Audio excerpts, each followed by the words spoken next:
जबलपुर के Madan Mahal railway station पर isolation coach का मेंटेनेंस कर स्टेशन पर खड़ा कर दिया गया है। अब जिला प्रशासन इन कोचों को लोगों को आइसोलेट करने के लिए उपयोग कर सकते हैं। डीआरएम ने सभी कोचों में ऑक्सीजन सिलेंडर, बेड और अन्य सुविधाओं को देखा और निर्देश दिए कि कोचों की सुरक्षा और मरम्मत का खास ध्यान रखा जाए। जिला प्रशासन से निर्देश मिलने के बाद कोरोना की बीमारी के संक्रमित मरीजों के इलाज के लिए रेलवे ने आइसोलेशन कोच तैयार कर लिया है। इन कोचों के अंदर लोगों को आइसोलेशन की सुविधा उपलब्ध कराई जाएगी। मदन महल स्टेशन पर खड़े किए गए इस आइसोलेशन कोच में कूलर और समुचित व्यवस्थाएं की गई हैं, जिससे कि संक्रमितों को गर्मी और अन्य परेशानियों का सामना न करना पड़े। रेलवे ने इसके लिए मदन महल स्टेशन के प्लेटफॉर्म नंबर 3 के बाहर एक दूसरा रास्ता बनाकर वहां से संक्रमित रोगियों के प्रवेश की अलग से व्यवस्था की है, जिससे कि आम यात्री और संक्रमित व्यक्ति के बीच दूरी बनी रहे। ऑक्सीजन और रेमडेसिविर की आपूर्ति सुनिश्चित करने के लिए राज्य सरकार को उच्च न्यायालय ने एक बार फिर से फटकार लगाई है। मध्य प्रदेश उच्च न्यायालय ने राज्य सरकार को रेमडेसिविर इंजेक्शन की वितरण नीति को फिर से देखने के लिए कहा है, ताकि यह आम आदमी को भी उचित मूल्य पर उपलब्ध हो सके।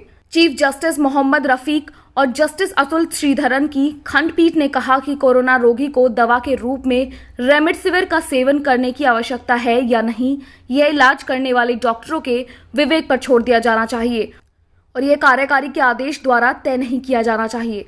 अदालत ने ऑक्सीजन की आपूर्ति में कमी के कारण हो रही मौतों को गंभीरता से लेते हुए कहा कि राज्य ने ऑक्सीजन की अनुपलब्धता के कारण अस्पतालों में हुई कथित मौतों की सत्यता पर सवाल उठाने का कोई गंभीर प्रयास नहीं किया है।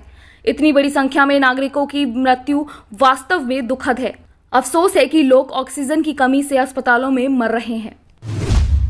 एक महीने से जारी कोरोना लॉकडाउन और कोशिशों ने अब असर दिखाना शुरू कर दिया है। प्रदेश का रिकवरी रेट फिर से 85% पर पहुंच गया है, यानी अब प्रदेश में 10 में से 8 से 9 लोग ठीक हो रहे हैं। एक महीने से जारी कोरोना लॉकडाउन और कोशिशों ने अब असर दिखाना शुरू कर दिया है। प्रदेश का रिकवरी रेट फिर से 85% तक पहुंच गया है, यानी अब प्रदेश में 10 में से 8 से 9 लोग ठीक हो रहे हैं। बीते 6 दिनों में रिकवरी रेट 3% तक बढ़ा है। वहीं संक्रमण की दर घटकर 20% पर आ गई है। प्रदेश में लगातार 50,000 से ज्यादा टेस्टिंग हो रही है, जो अप्रैल महीने की शुरुआत के मुकाबले दोगुनी है।